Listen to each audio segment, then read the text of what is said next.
I was logged out for people. Okay guys, welcome. Know everybody bar one, I think. So vaguely recognise everybody's face. We'll get to know each other over the next few weeks as we work intensively on this interesting leading edge sort of module. So welcome to Emerging IT Product Development. And this year, Dennis and I will be sort of taking it. I'll be doing the first few weeks, and then Dennis will do the sort of second half, roughly, of term. Now I just want to take you through, first of all, this document, which is the module specification, so you get a feel for what the module is all about and why it's going to be really useful and valuable for your own careers in the future.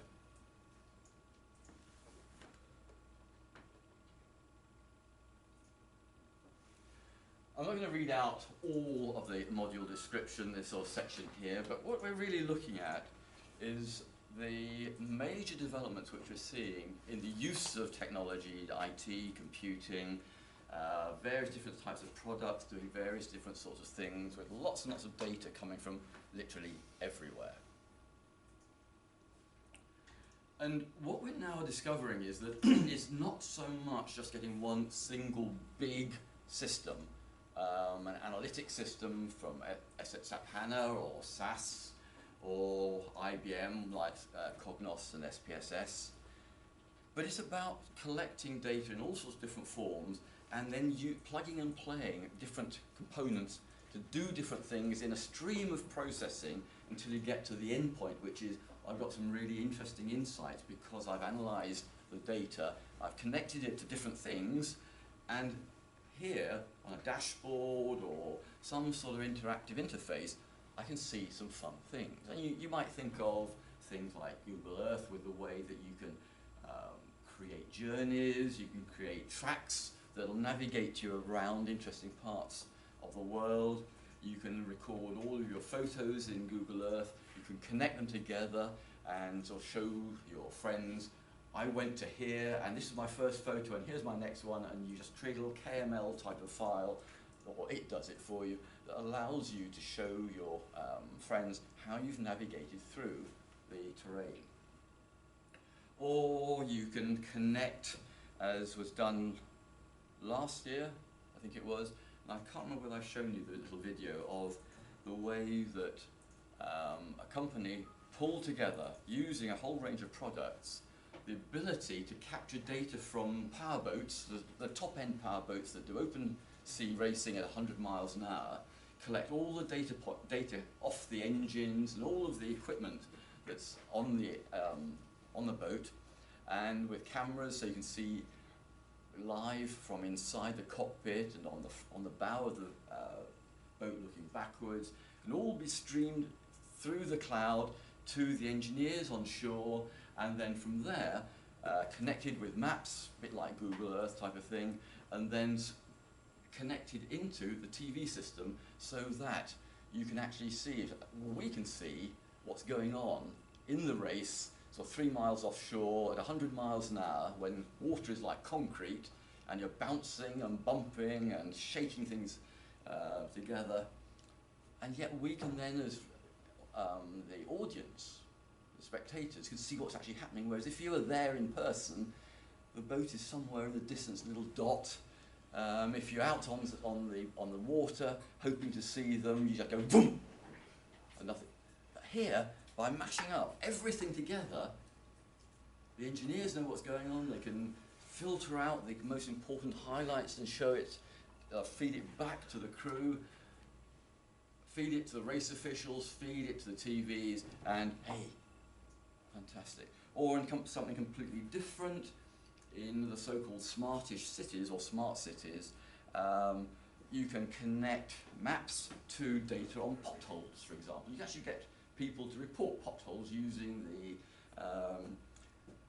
accelerometers in their smart devices to say where they are when they fell into a pothole, and it goes onto a website, and eventually the highways departments can sort of say, oh yes, we had 40 people bumping heavily at about that point on that road, we better go and have a look and see how we need to fill it up.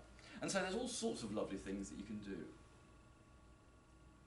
And then of course there's crowdsourcing. If you think about Google Maps, Apple Maps and one or two others, you can actually get the crowdsourced information about where there is traffic slowdowns. You know, you get a little red or yellow or no marking to show you where there are potentially, if you can trust the crowdsourcing, that the traffic is having problems.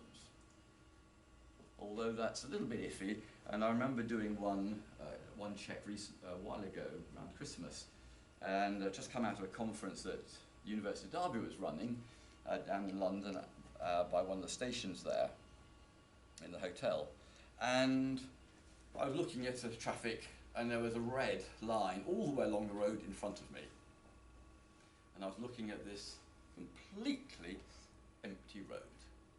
There's about one car every 10 seconds going past. There was definitely no traffic hold up.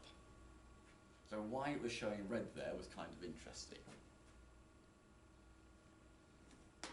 So we're looking at a lot of data, huge amounts of stuff out there, the Internet of Things coming from sensors, whether it's electricity generation from the fans on top of the building up there or the solar cells on top of the various buildings we've now got.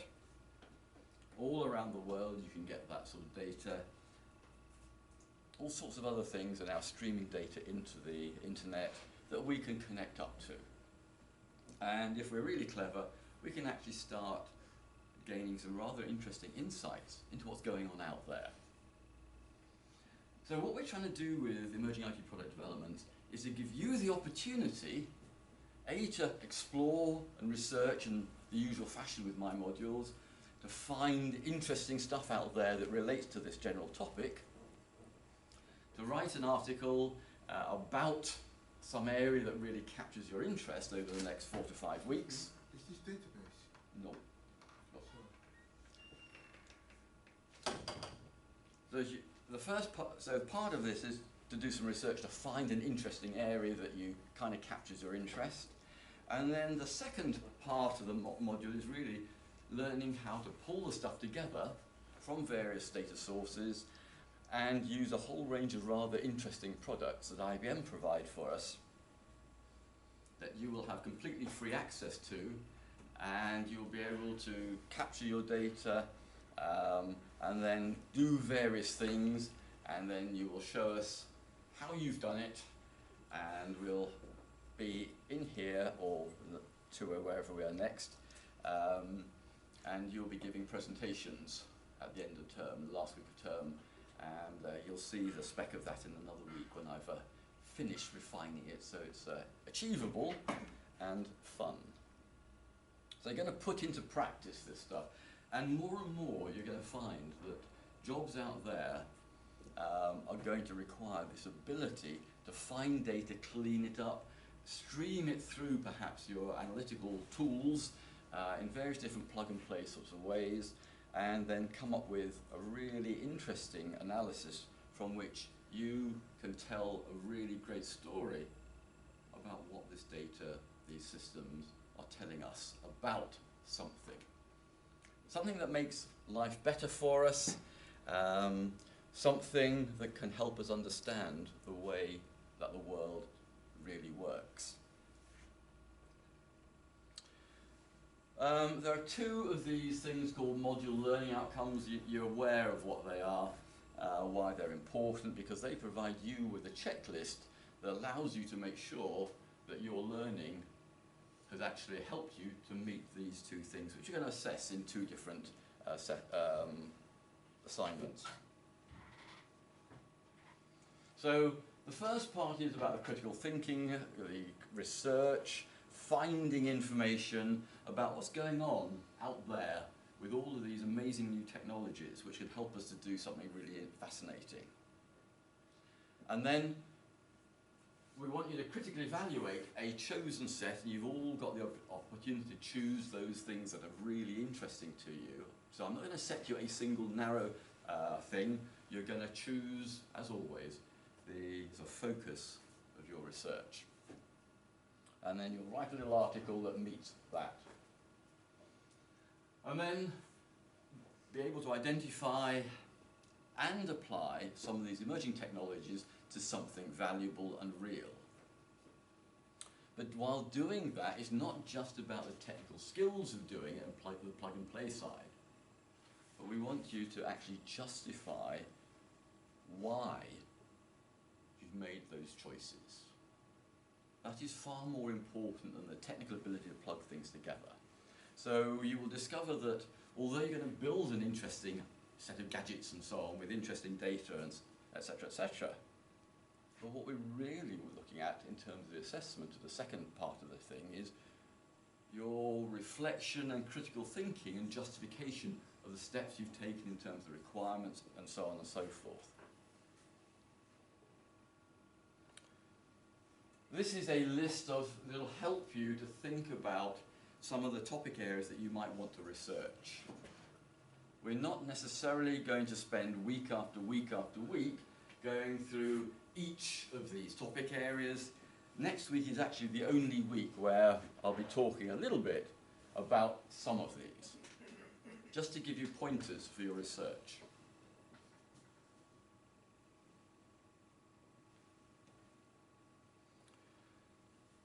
Now, in terms of the sort of way that we're looking at interpreting this part of the module specification, I'll be showing you in a minute the schedule for the next 12 weeks.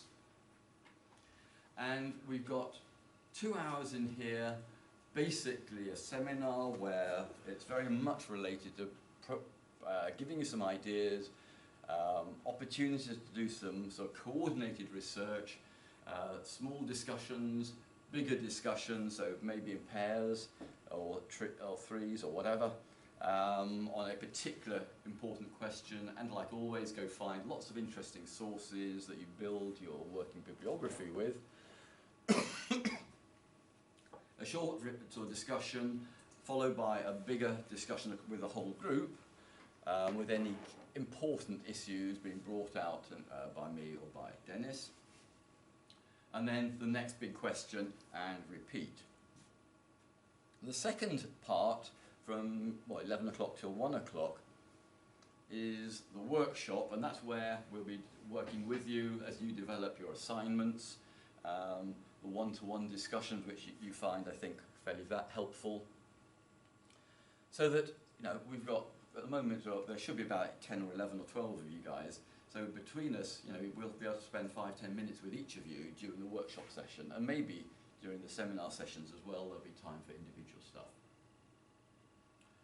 But it's very much, and there will be, on the 7th of October, so that's a fortnight from today, we will have a person from IBM coming in to talk to you, to introduce you to the Ibm Bluemix product set and the data that you can get, the open source data, the Twitter streaming data access that you've got through IBM.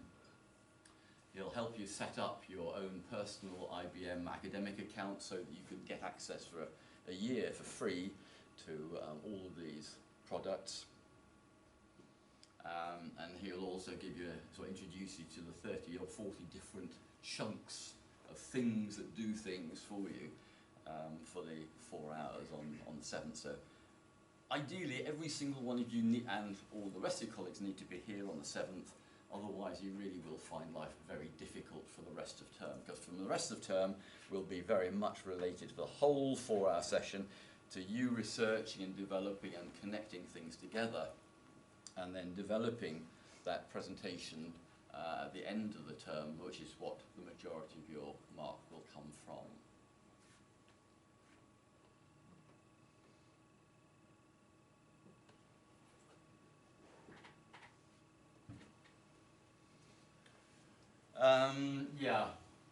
Coursework 1 is 40%, coursework 2 is 60%, 40% is the article. Coursework 2 is developing a requirement specification and producing something and then effectively critically evaluating it. And we'll be giving a lot of formative reviews. The 4th week of term is when I shall be doing the usual formative review with you of your article, either down here or up in the office. Probably up in the office is easier. and I'll produce a little schedule so that you each come with your effectively your final draft, and then a few weeks later you will submit the final one, and again the whole Wednesday sessions will be for the marking of your article, and like always 70% and above is going to be publishable. And the same will happen in principle for your coursework too. The product that you develop and the presentation that you will be developing will again have a little session to help you understand where you're at in terms of the grades, and then you'll have a couple of weeks or so to further develop it. So you're getting a lot of formative input, helping you get feedback that helps you to improve the work you're doing. And every week there will be lots and lots of this. There will be relatively little direct lecturing. There'll be mostly guidelines. Here's some more areas to go research. There are currently, based on what Nick Bessis did, there's sort of some various papers which he pulled together as being quite helpful for this sort of field. Have a look at those, but there's about 10 or 15 of them. So clearly not enough, not broad enough coverage to actually support your article. You're going to do an awful lot more than this. This will just get you started. You guys know what I'd expect. You've worked with me before. I've worked with you in ITSM and so on. So this will help you get going. But I expect you to do serious amounts of research to really understand the field and to develop all your ideas. So that's a sort of brief outline of what the module's all about and what we're kind of expecting you to do. So let's have a quick look at the schedule. You might want to look at it online. It's in the module information section. So today we got the introduction to the module. I'm sorry you can't see it very easily.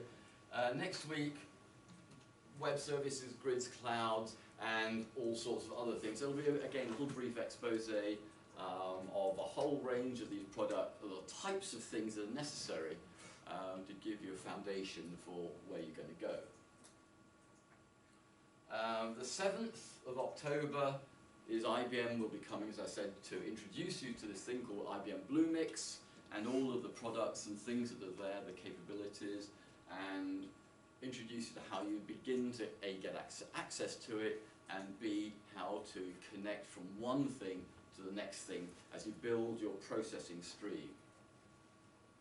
Then on the 14th is that individual review of your article as it's developing. That's a formative review. And I'll be using the formal criteria in the rubric that's in the back of the assignment. And like always, you'll get all the guidance as to what you need to do to improve it to get that really great score. Now, from then on, Dennis will be taking over the main work on the seminars. We're looking at social networkings, analytics, and the long term where things might be going. Open data sources on the 28th. Then into more practical stuff, designing dashboards and visualization comes up the week after, 2 weeks later. And then the final one on the week 11 is a really very, very important thing. There was a survey, and you've seen the results up on the big vertical screen near the technician's office from Tech Partners and SAS, which show the two types of skills that people who are doing analytics and data science and data analysis need. There's the technical stuff on the left-hand brain, all of those things like plugging and playing, statistics and so on, you might say the technical stuff. The second brain on the right, and these are things that particularly employers are saying that most graduates don't seem to have, are things like understanding problems, problem solving, working together. And the last one is storytelling.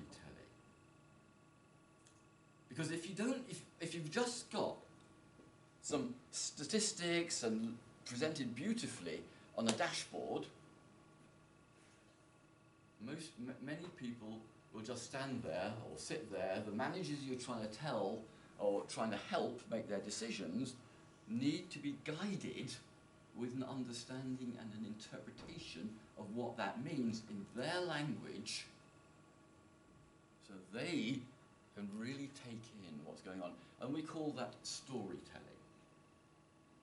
And one of the things you're going to have to do in your assessment, and we'll get onto the outline of it in a bit, is you will be telling a story for around about 15 minutes, your presentation, about the whole of your project, the requirements right through to what are the insights that have been gained from the work you've done, in a way that you can tell your colleagues here and me and Dennis what is really fantastic and fascinating about the work you've been doing.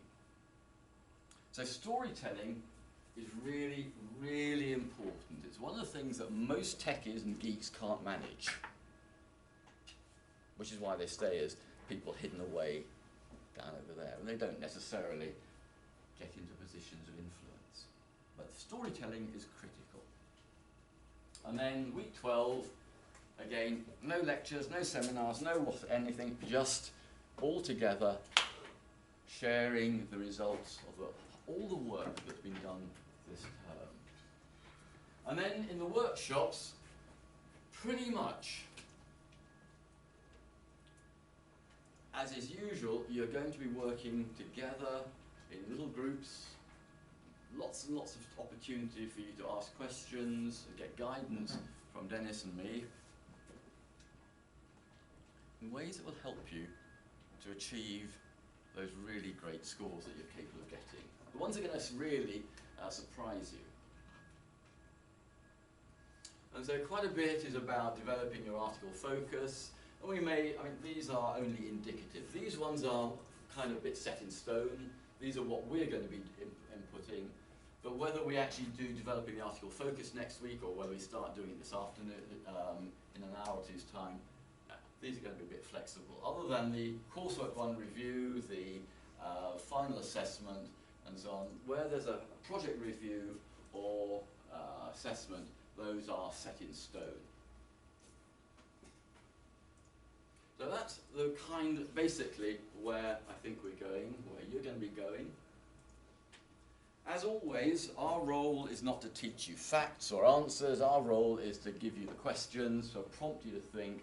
And if you ask us questions, it's probable that we will reflect back to you with further questions to help you to actually get deeper into the subject.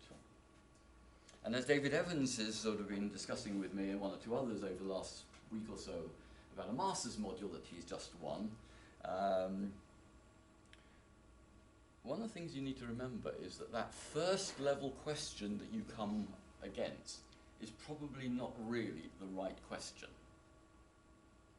So we will help you get under the surface level symptom-like question to find out the real cause questions, which are much more important to solve and will help you to understand what sort of data you need and to what extent might you need to clean up the data before you start using it. You see, if you, I mean, you all know that I've been doing, or got last year's students to do some research with me, for me, on location services or accuracy on these gadgets. It turns out that although GPS should be accurate in 95% of cases outdoors with good visibility of the satellites, 95% should be accurate to within 10 meters. It turns out that under a range of normal circumstances, these are only accurate to plus or minus 25 meters 85% of the time, and the remaining 15% of the time it could be anything from, well, 25 meters out to I've got one very specific example, which is not quite cheating. It's a valid example of over 1,500 kilometers error. There's a very good reason for it, and the next one I took 5 seconds later was within a few kilometers. But we need to understand, the nature of the data that we're using.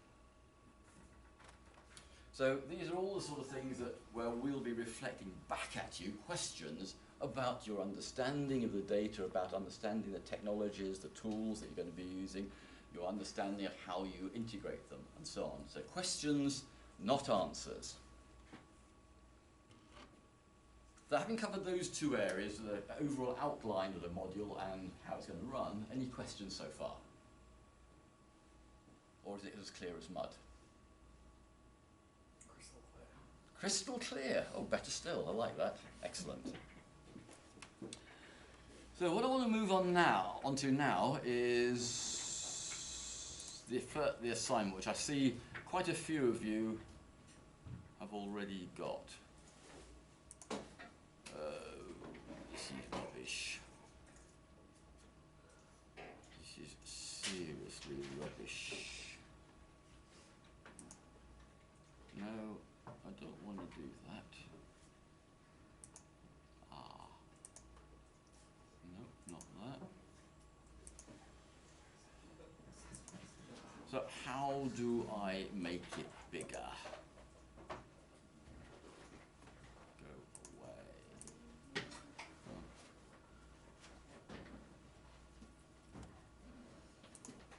Oh, it's gone away.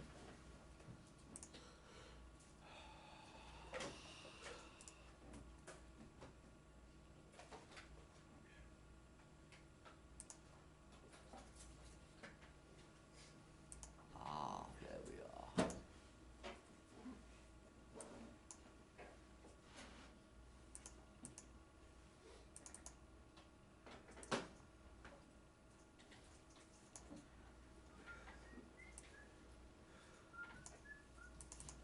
We don't like this tool. Okay, good. Right. The final draft will be 13th of October.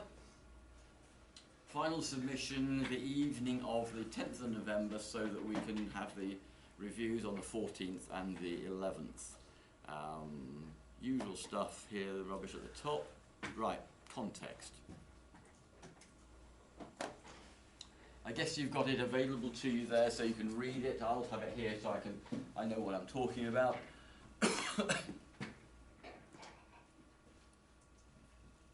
The Internet of Things, which is all of those sensors out there, and big data is growing extraordinarily fast. You've got people with smart kettles, so you can connect your kettle to your iPhone or your smartphone, so when you wake up you can press the button on it and switch your kettle on, so that when you get downstairs it's just boiled. Saves you 2 or 3 minutes because you haven't got to go downstairs to switch it on and wait till when you get cold. But there's things like the Nest devices which control electronics. You've got new central heating systems which kind of wake up as your smartphone comes within sort of half a mile of where you live, assume you've got location services switched on and they're accurate and so on and so forth. You've got all the sort of capabilities, and if you're really lucky you can connect your smart device to your Virgin Media TiVo box and use it to drive YouTube from your smart device. Interesting thought. Lots and lots of ideas, lots and lots of things happening. The data volumes out there are doubling every 18 to 24 months, so there's more and more and more data available than we've ever had. However, as John Easton said a couple of years ago, 3 years ago now, there is a problem with all of this data out there.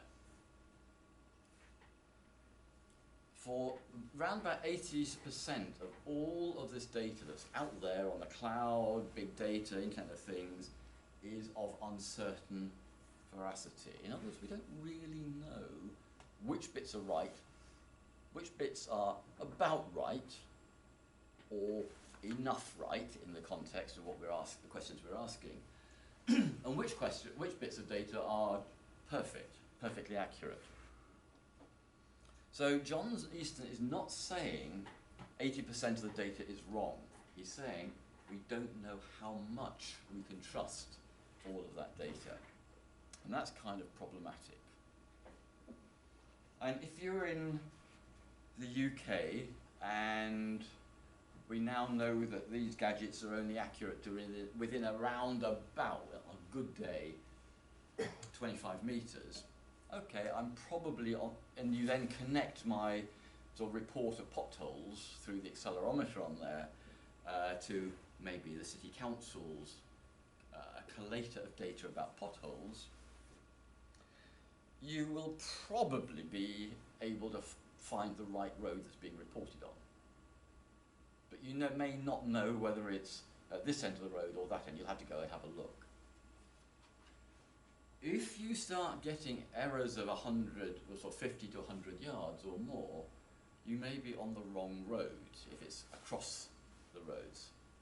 If you're in the grid sort of layout of cities in North America, you might well be that road, not that road.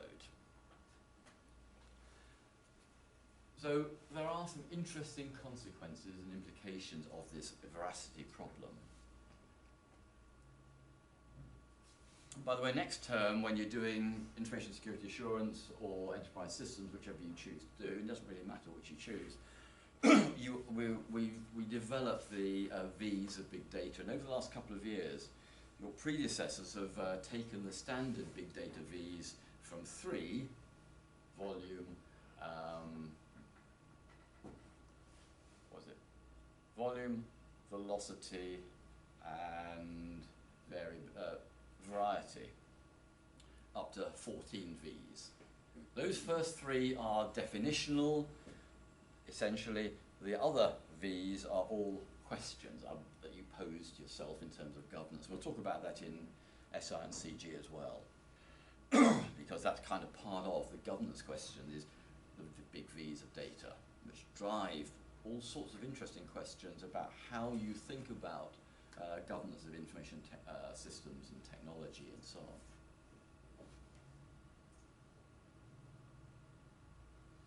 One of the things that we've got is that lots of data is highly variable, it's coming at an enormous rate, the velocity thing, but we're also trying to connect it to more static information, such as could be mapping information. And an example of a really clever tool has been in New York City, where the police have been able to use static data of the map of Manhattan and real-time data from the banks about fraud. So they can see, oh, there's a fraudulent activity there, and there, we'll predict it there. And so they can almost have a police car waiting for the fraudster to turn up at the ATM. And so you've got dynamic data and static data. That's really what we're trying to do with this module. But ultimately, what we're trying to do is to get smart insights, things which we can work with to drive the way that we do things. Another example of this sort of matching dynamic to static data is the use of location data from smart devices, well, phones, but not at this level, but as collected by the telecommunications companies as that part of their control of the network. They know, their systems know which cell you are connected to at all times until you take the battery out of your phone. Switching it off is not necessarily enough to drop off the radar. If you want to drop off the radar, you don't have an iPhone which you can't take the battery out. You have an ordinary bog standard one which you can take the battery out, and then the phone is most definitely not visible to the system. But at the infrastructure level, most of the time, most of the telcos know which 3-cell masts you are connectable to or connected. They'll know which one you're connected to, and they'll know the other 2 or 3 around, and they can actually triangulate. Now, what various people have done, a big company down in Brazil collected the data for several days, and then started looking at, effectively, for each phone ID, but they anonymized it so they couldn't say this phone is owned by Richard Self or so on, so and so, but they could get the consistent pattern of movements, so they could look at a traffic analysis. They could see where people were starting, and they said, if it is stationary between the hours of 2 o'clock and 4 o'clock at night, during the night, that's probably where that phone kind of lives. And then when it woke up and started moving at the beginning of the day, they could track them along the different roads. They could see them on the main roads, or they could see them taking the rat runs around to avoid traffic and so on. And then they could see at lunch where they parked, well, they could see where they got to for the office, and so they could cluster and put them in the office, and then at midday they would see them start moving again, and they could see them going typically for their lunch break. And then back to the office, no movement for a while, and then back home, then maybe out for the evening, and then back home. And by doing that and aggregating it, so they are not tracking individuals, so there's no infringement of your personal limits or anything, but they can see the overall picture of how all the roads are used. So they can then start developing new road strategies, bypasses, widening, and so on. Another one was done in the UK, and they were looking at the question of people up in the top end of England, sort of Newcastle, Edinburgh, Glasgow, Manchester, Liverpool, trying to look at the movement of people down to London. So they weren't interested in people just moving around their own towns, but they're looking at people who during the day were going from their hometown down to London, and to try to identify the sorts of choices which were being made about, do I take the train from Newcastle to London, or do I fly? If I live in Edinburgh, do I take the train from Edinburgh, or do I go over to Glasgow and fly down from there? And they can see this, because you can see the different speeds people are moving. You can see them disappear off the tracking system while they go into flight mode. You can see them in London as they arrive, and then they suddenly vanish at St Pancras or wherever, and pop out of a hole apparently as they come out of the underground system, and so on and so forth.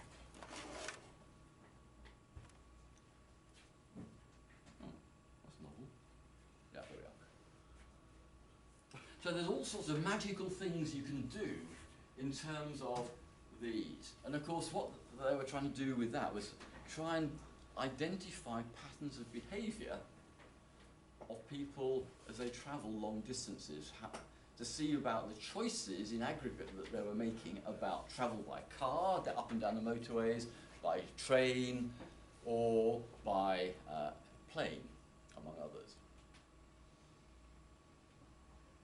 Now, very, very importantly, and this is really hot off the press, one of the things I want you to embed into your activities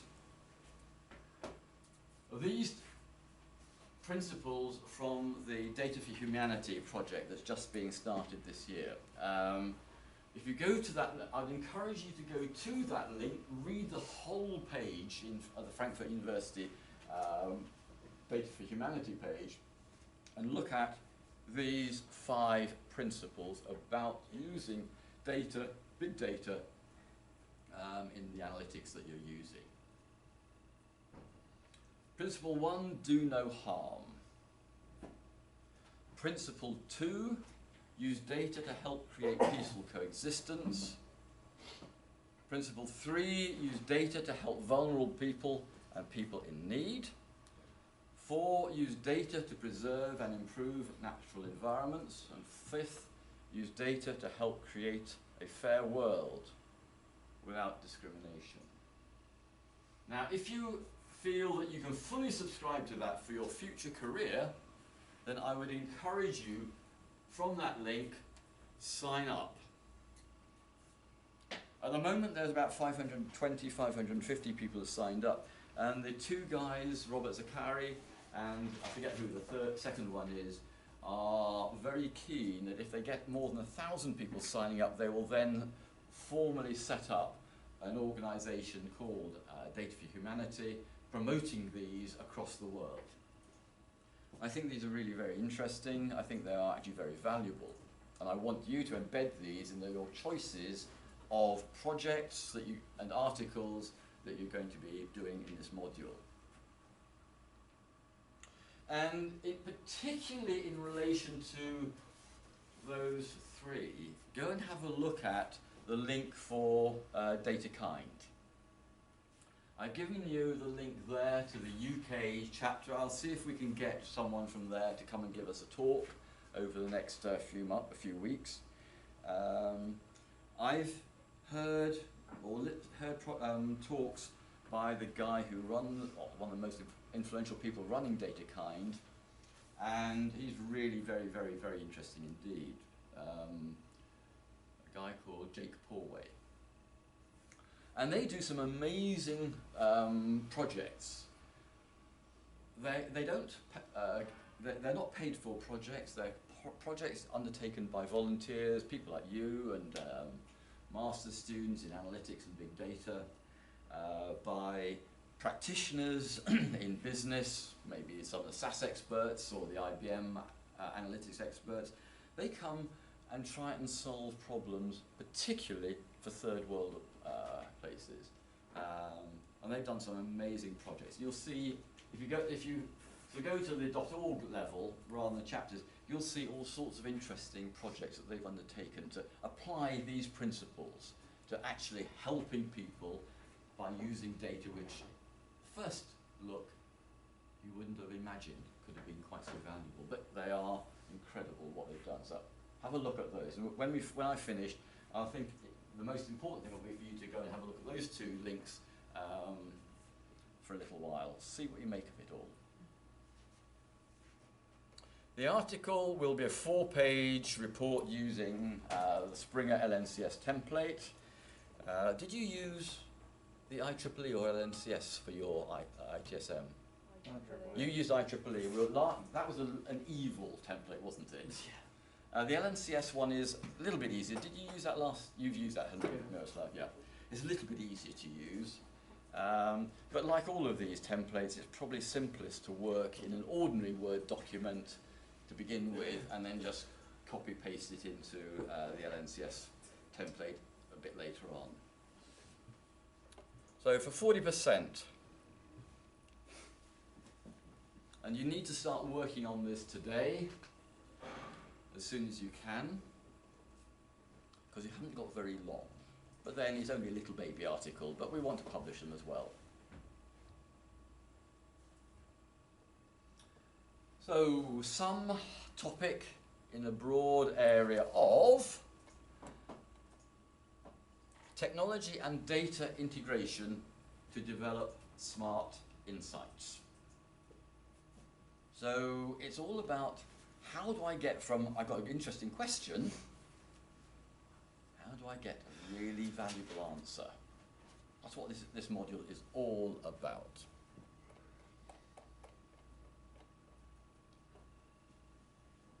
The 4-page, as always, is the content, excludes title sheet, table of contents, and bibliography. So you've got 4 pages of content.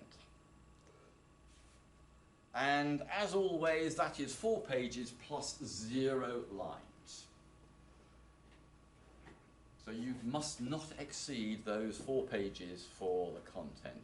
And I think it's you've got about a minus 10 line opportunity as well. So it's 4 pages plus 0, minus 5 or minus 10 lines.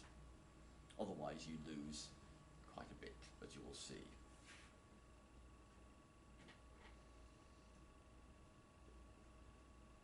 It's essentially a critical evaluation. And you should look on it, as I point out here, as kind of the entry, or the entry into your technical work for coursework 2. So I would expect you to have a logical connection between coursework 1 and coursework 2. It's almost, it's certainly the research for laying the foundations for your coursework 2, and it may even include some aspects of the requirements at a high level, requirements definition. And there's quite a lot of suggestions there, papers, publication. One of the things you should be thinking about now for this year is looking at the various academic conferences, business conferences that are around to see what the topics are. What sort of topics? And I'll give you some links to some conferences I'm involved, a series of conferences that I'm involved with from a company called Informa, who provide a lot of services to the telecommunications industry. And they have big international conferences pretty much every month in all sorts of fields. And they will give you ideas. If you look at the agenda, and with Informa you will have to actually click on the download, and then you'll have to give a few details of who you are before you actually get the download. It's just a way of, be careful, otherwise they'll start emailing you all the time. But hey, that might be all right. But there's a lot of academic conferences, big data conferences, IEEE sort of conferences on big data analytics that will help you understand what's going on. Another one is IBM Insight 2015 out in Las Vegas in about 4 weeks' time.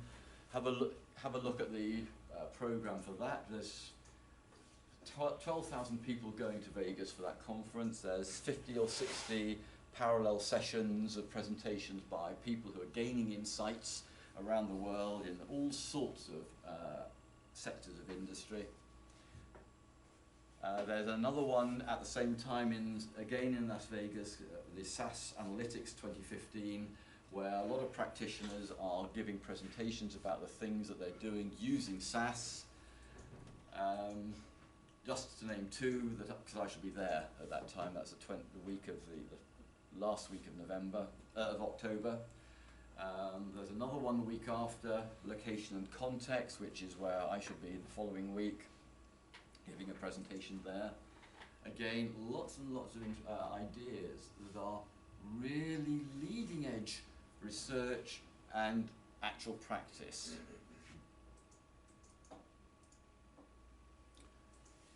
As I said, a formative review on the 14th of October in my office to a schedule. I'll give you 10-15 minutes each, so you can come along.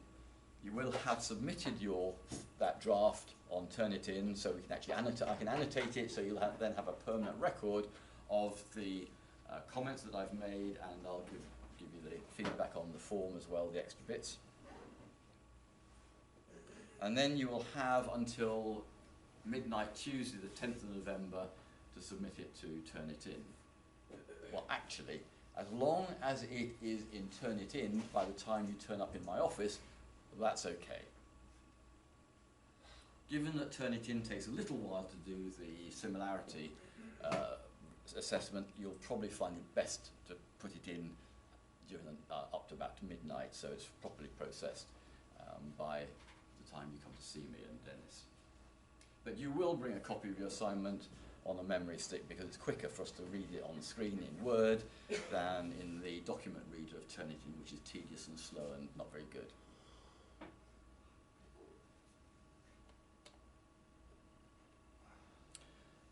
As always, 20% of the grade for the article comes from perfect adherence to the template and all the other formatting criteria and presentation criteria, like as you'll see a bit later on.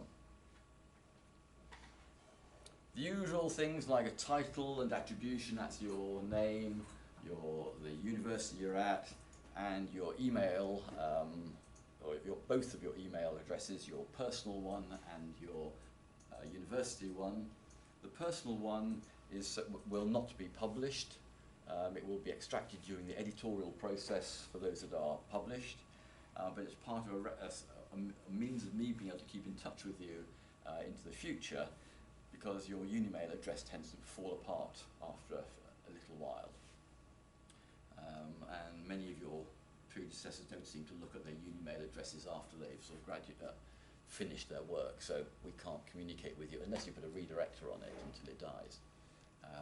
But you know, I don't know, for example, how many of your predecessors are aware, looking at the emails I sent out about the conferences I presented at, using their work, where I've given them sort of acknowledgements, because that's kind of useful for you to build into your CV.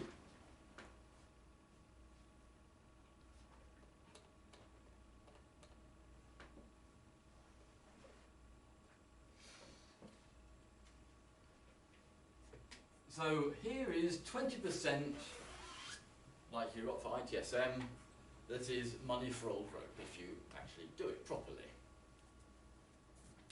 But although it's money for old rope, it's actually very, very important. The reason for it being there is because this is part of employability.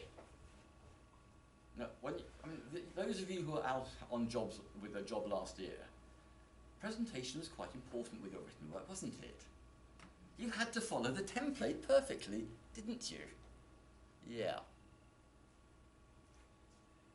One of the biggest gripes from employers is the fact that a very large proportion of graduates don't do that.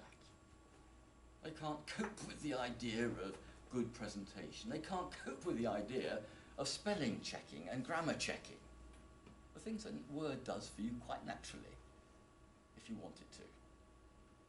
And an enormous proportion of people don't. So there's a penalty for problems with proofreading. And you'll lose up to 20% of that 20%, so that's 4 marks, if you don't get your spelling checking done properly.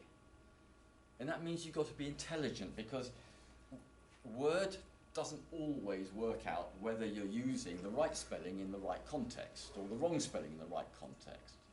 And a number of people nowadays in Britain who are extraordinarily accurate and consistent in mixing up there and there. THEIR for possession, THERE for place. And I've had students, and I'm sure Dennis has, who are remarkably accurate in switching them. So they use THERE for possession and THEIR for place. Duh. Now, so those are the things that are dead easy to do. More importantly, we'll be assessing you on the argument and the topic. In other words, your critical evaluation, application, and all those things which are that really clear demonstration. You think carefully, you do a good piece of analysis with some good sets of resources and so on. And the other one is the type of topic. Now, as you remember, I only marked the central point. So it's 95, you will get either 95, 85, 75, 65, 55, 45, 37, or 20, or about 5. Those are the only marks I give in that lot. This lot, you start with 100% for that column and keep losing until you run out of get to 0. Now the reason for only marking these essential band points is it's very difficult to sustain an argument if challenged that it's 96 or 94. Because for you, the question is never, how do I get from 84 or 83 or 82 to 87? The fundamental question you always should be thinking is, how do I get from that level to that level? And it is easy to justify 75 versus 85, and the biggest question is often, oh, I've given you a 79. Richard, why haven't you given me an 80? Reflect it back to you guys, well, why is it worth 80, not 79? So to make it easy for everybody for an absolutely solid, guaranteed answer, I give you the 95, 85, 75. It makes it much easier to justify to you, for you to understand what you've really got to do. That you're not looking at 1 or 2% change, you're looking at the major jumps between the criteria.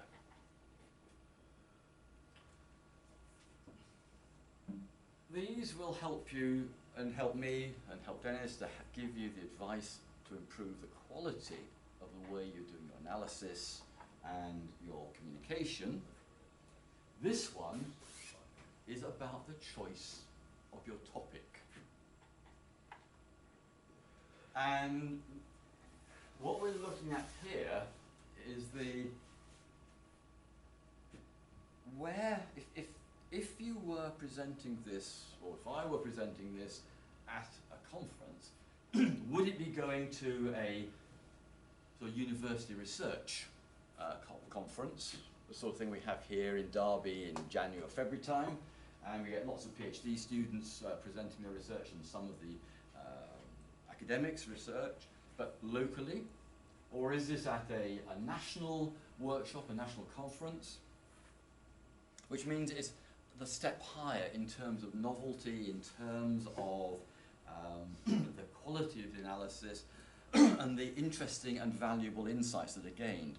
And this one is at the top level, it would be accepted at an international conference. Maybe SAS Global Forum in the USA next year in March or April time. Or a business conference such as I'm going to in Palo Alto in first week of November. In other words, it's something that not many people have written about, that is right at the leading edge and is of really great interest to a lot of people out there because it has an impact on what they want to do. So that's how these assessments are set up, and I will be giving you a little some guidelines I'll put up on the website here under assessment, about 1 page about how you can determine the novelty of your topic area. So you can sort of tick off the criteria and say, yeah, I've now reached that level, or that level, or that level, or that level, or oh dear.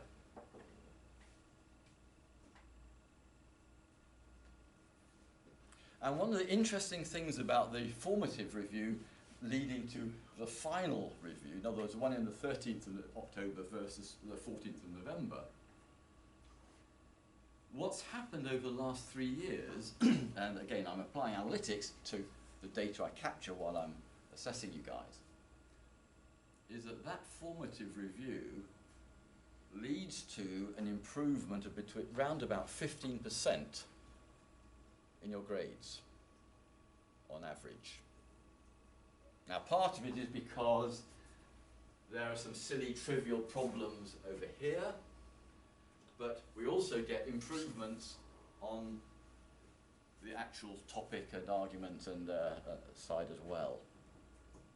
So over the next couple of days, week or two, you'll be using these criteria here, basically, to help you home in on really interesting, novel ideas that can help you develop right up to that sort of quality. My expectation is that there should be no more than, out of 2, 4, 6, 8, 9, out of the 12 of you who should be here, I would not expect to have more than one person overall in the 65%. My expectation is that all of you, or almost all of you, will be from 70% upwards. That's where you are working towards. That's what's happened in the past on other of my modules. So let's see where we get to, folks. Questions now about this assignment.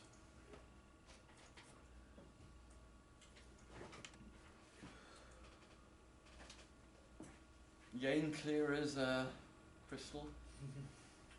Richard, comment on the sort of mechanics of it. The handing in late stuff is wrong, incorrect at the top of the assignment. We've changed that now. Oh, have we? Oh well. So we need There won't be any late anyway, so that's all right. We need to Oh, well.